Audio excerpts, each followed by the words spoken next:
Hello everyone, welcome to Don't Stop It, the official show of the LEN 33rd European Water Polo Championships Barcelona 2018. You might wonder how is a game day of one of the national teams that we have here in this Bernat Picornell pools. Today, in our seventh show, we will follow the steps of the Spanish men national side of David Martin players to know what they do since they wake up in the morning to the arrival at this scenario, at this venue, at this Bernat Picornell pools. But before, we have to see the highlights of a thrilling third and last day of men's competition in this preliminary round.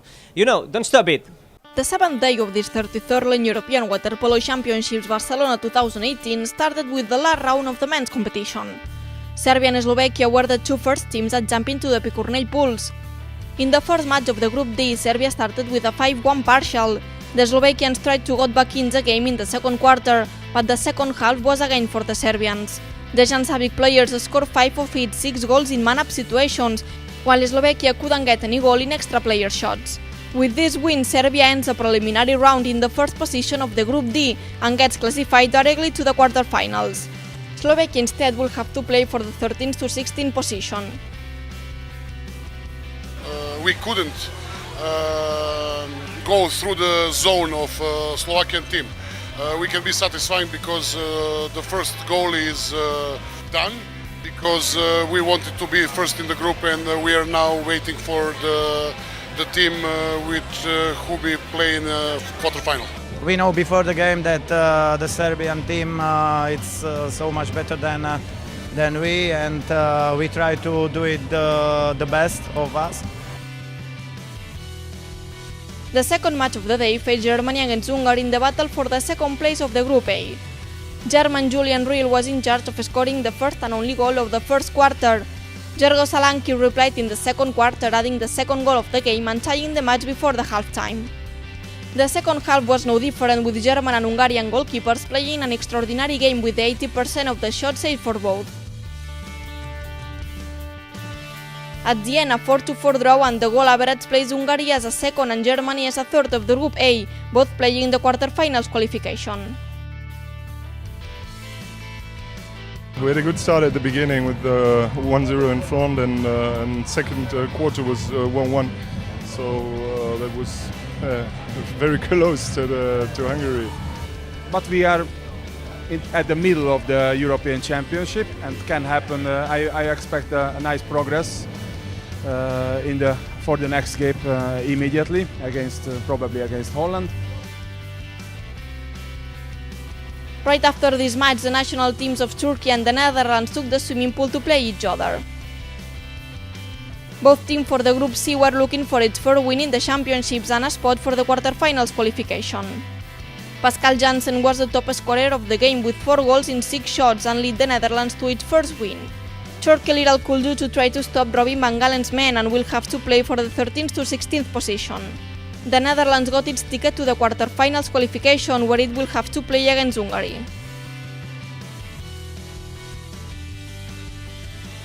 Day by day, team is playing better, but today we had more possibility to score. We find more positions, but I think now my players didn't have enough concentration to do. Our concentration and focus was 4 periods very good. So I'm happy with the performance, happy with the result, and I hope we can surprise Hungary on Sunday. Already with the first spot of the Group A in its pocket, Italy jumped into the Picornell pools with the aim to finish a perfect preliminary round. Alessandro Campagna's men collected their third win against Georgia, and again displaying a great teamwork. 6 were the goals scored and were at the beginning of the match, and 6 were the Italian players that scored 2 goals. For Georgia, only the captain Jura Brurua could score twice. The Stebelo advances directly to the quarterfinals, while Georgia will have to play for the 13th to 16th spot. Very tough group, and we had many chances to go ahead, but from now it's important games for us. Next game with Turkey, and then for the 13th place, I hope. It was good training for the mind, good training for physical aspect, and also I want to congratulate Georgia because they play in a good way, and at the end it was a nice match to see.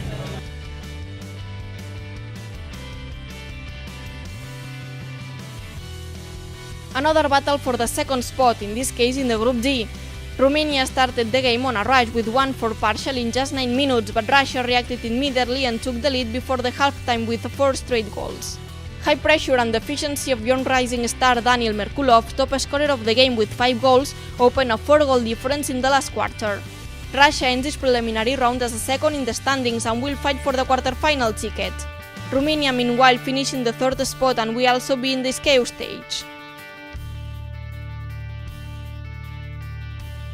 Strength and power of Russians player go on the surface, we start to going down. What is, I cannot say normal, but on the end, individual quality of Russians player and physical strength decide this game. In the fourth quarter, we are shooting, I think, like scored 3 or 4 goals and win this game. I think just this. Like in the fourth quarter, we are be more stronger.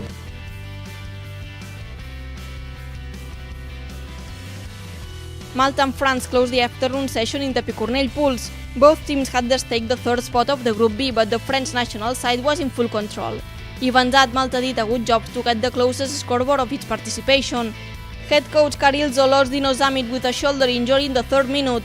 France, meanwhile, started with 4 straight goals and distributed the 32 minutes within all players. French captain Hugo Cruzillat was the top scorer with 4 goals on 5 shots. In the quarterfinals qualification, France will face Russia, while Malta will have to play for the 13th to 16th spot. Well, today I think we played our best game against France. We fought, we got a lot of exclusions in our favor, but we didn't manage to score them. That's the problem, you know. We didn't have a risk to lose the match, but we controlled, result until the end. But I cannot say that I'm satisfied with our playing tonight.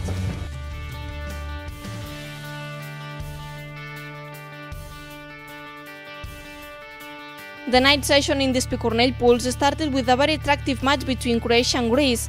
In a winner-takes-all game, the current world champions started showing an outstanding level of defense, with the best European player of 2017, Marko Bijak, stopping all Greeks' attempts. Both teams began to improve on offense, mostly a Croatian side who finished with 4 extra man goals in 4 shots. Barcelona-born Xavi Garcia and winger Ante Vukevic scored 7 of the 11 goals of Ivica Čuka's team. Croatia advanced directly to the quarterfinals as the top side of Group C, while Greece will have to play the qualification against Germany. Croatia were played much better than us. They were leading during all the game. They deserved to win. No, I'm satisfied. We played a very good game, and this game is not important for us in this moment. We must prepare next game. For us, tournament championship start now in this moment. And this thrilling day couldn't end better for the spectators. Montenegro and Spain gave them an awesome water polo show in the fight for the first position of the Group C. The first half only had one name, Alexander Ivovic. One of the brightest stars of the competition, scored 4 of the 5 goals of Montenegro in 16 minutes. But 2 Rugeta goals at 2 meters gave Spain the lead in the third quarter. The last 8 minutes were like a boxing contest. Montenegro seemed to have knocked out Spain with a pair of goals from Malan Janovic and Duro Radovic. But another center goal from Alex Bustos at 1 minute 22 seconds remaining put the final 7-7 draw and gave David Martin players a ticket to the quarterfinals. Montenegro will have to play against Romania in the qualification. Yeah, that's true. Like, we knew that that result it was enough for us to be qualified to quarterfinals. I think we are a young team. Montenegro won the World League. It's one of the best teams in the world, so we are really proud and really happy that we could beat them. Okay, difficult game, what we know before the game, but we play good, especially first 2 sessions. We have all game in our head. After that, in third period, we make some mistakes. I'm sorry, because we want the first place in the group, but now we need to forget this and prepare to game 8 final game for today. Water polo is its best when we arrive at the middle stage of the 33rd Land European Water Polo Championships Barcelona 2018. Today we'll also finish the preliminary round of the women competition. And we are placed now in the village of the LEN 33rd European Water Polo Championships 2018.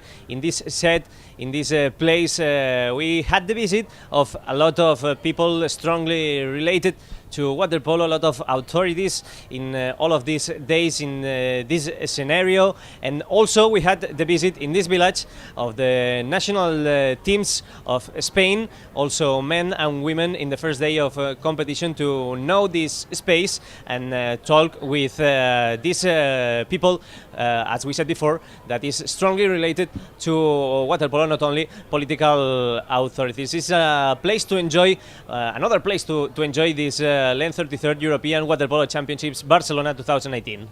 Time now for another interview here in the village of Barcelona European Championships 2018. It's now time to welcome the Sports Commissioner of Barcelona City Council and also Vice President of the organizing committee. It's time to welcome Miss Marta Carranza. Marta, bienvenida a este set de entrevistas. Un placer.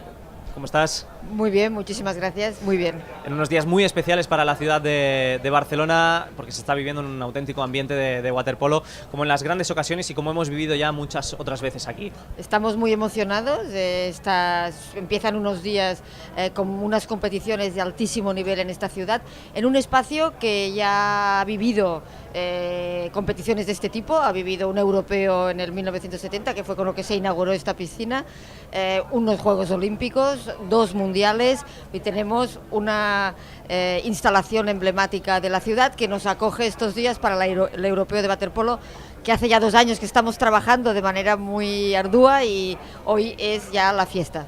Como vicepresidenta de este comité organizador, y le iba a preguntar ahora justo por esta cuestión, ¿cómo cuesta? ¿Cuál es el proceso para organizar todo esto? Porque al final uno ve toda la magnitud que hay aquí y es algo extraordinario. Es increíble, yo creo que cuesta hacerse la idea. Hace 2 años, en enero del 2016, recogíamos la bandera en Belgrado, que fueron los últimos europeos, y en estos 2 años y medio pues no se ha parado de trabajar. Ha habido un comité organizador que hemos estado gestionando todos los grandes temas, pero aparte ha habido una organización técnica que, bueno, que ha estado en todos los temas, en todos los detalles, y además con mucho conocimiento y experteza, que es lo que yo creo que también caracteriza a esta ciudad de Barcelona, que tenemos conocimiento y tenemos mucha experiencia en la organización de grandes eventos deportivos. Al final le iba a preguntar por esto, es la tercera competición importante del mundo del agua en 15 años y no hay mejor aval que este para organizar un campeonato de este tipo y que todo salga como un reloj. Sí, sí, es una de las variables, pero tenemos otras que también cumplimos. O sea, la experiencia, tenemos una instalación emblemática, pero también tenemos un alto nivel en waterpolo. El waterpolo es un deporte de tradición en esta ciudad, en Barcelona, y tenemos los mejores clubes del mundo, creo yo, en natación y en waterpolo, sobre todo en waterpolo. Tenemos una muy buena base y esto quiere decir que tenemos todas las variables aseguradas para que sea un evento de éxito y además poder conseguir éxitos deportivos. Hay talento. La última pregunta ya, Marta, no sé qué supone también para el Ayuntamiento de Barcelona el hecho de tener un evento como este aquí, cómo se mide, en qué variables se trabajan de impacto que puede tener un europeo en la ciudad de Barcelona. Bueno, en la ciudad no paramos, o sea, tenemos una media de 300 eventos deportivos, cada fin de semana tenemos 4 o 5 eventos deportivos, o sea que un europeo es un gran evento deportivo, pero es que tenemos un continuo de eventos deportivos, por lo tanto es uno más, mucho más importante, pero para nosotros es uno más. Es tan importante la cursa popular de un barrio en que hay participación popular como un evento de estas características. Para nosotros el deporte y Barcelona son un binomio ya inseparable. Muchas gracias, señora Marta Carranza, y a disfrutar de esta competición. Muchas gracias a vosotros. The words of Marta Carranza, Sports Commissioner of the Barcelona City Council and also Vice President of this organizing committee. And now it's time to discover more interesting things about this European Barcelona 2018 Championships of Water Polo. Being one of the teams of the 33rd Lone European Water Polo Championships Barcelona 2018, it's an honor and a responsibility for all the teams, but especially for the host team. Cuando juegas una competición en casa a este nivel es una fecha en la cual los jugadores la tienen marcada en su calendario desde hace mucho tiempo. Tiene las dos partes de la moneda, ¿no? Que estás aquí cerca de casa, pero no puedes estar con los tuyos, pero bueno, lo tenemos bien, está todo muy bien organizado y la verdad es que estamos sintiéndonos muy cómodos en casa, en Barcelona, y qué mejor que estar aquí para disputar un campeonato de estas características. The Spanish team plays the last match of the days, and that involves having a specific daily routine. Nos hemos despertado a las 9:30 de la mañana para desayunar, todos juntos. Desayunamos media horita, una horita, todos juntos en la sala. Y a las 11 nos hemos venido hacia el entrenamiento. Hacemos un entrenamiento, un pequeño baño para coger sensaciones, para soltar un poquito músculos, tensión. Dura más o menos 45 minutos, una cosa así, un poquito para cada uno sentir lo que necesita de cara al partido de la noche. Después del entreno nos vamos hacia el hotel a comer sobre las 2 de la tarde, 2:30. Y luego tenemos un periodo de descanso, normalmente 2-3 horas, un poquito para descansar, para hacer la siesta, el que lo necesite, para desconectar, para irse a tomar un café alguno, un poquito preparar el partido pero sin pensar en el partido. Evidentemente los entrenadores, nuestro tiempo libre, siempre estamos en reuniones, viendo vídeos, seleccionando las jugadas que vamos a enseñar a los jugadores, preparando un poquito la táctica para el partido. As the match approached, the players and the technical staff gathered together to have a technical meeting.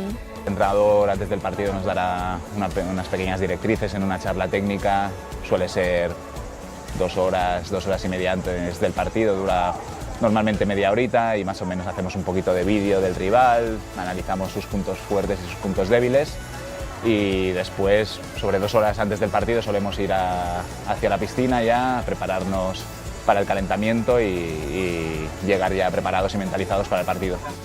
With the Bernat Picornell full of spectators, the Spanish teams arrived to the pool ready to give their best, not only for them but also for their supporters. El jugar en casa significa un extra de presión porque estás en casa, la gente que te sigue quiere que ganes y tú también te metes extra de presión, pero por otro lado también la gente que te sigue es gente que quiere lo mejor para el equipo y que te va a ayudar en todo lo posible como un jugador más, ¿no? Un jugador extra para conseguir los objetivos. Los jugadores llegan en un buen momento, tienen muchas ganas, saben que jugamos en casa, que la gente nos puede ayudar y estoy convencido de que haremos un buen papel. With the match finished, the team has some time to rest and get ready for the next match of Barcelona 2018. So that's all we had today. Thank you for watching us and see you on the next show of this program of Don't Stop It, the official show of the LEN 33rd European Water Polo Championships 2018. Tomorrow we will see the highlights of another last day of competition, in this case of the women's preliminary round in Barcelona 2018. See you, don't stop it.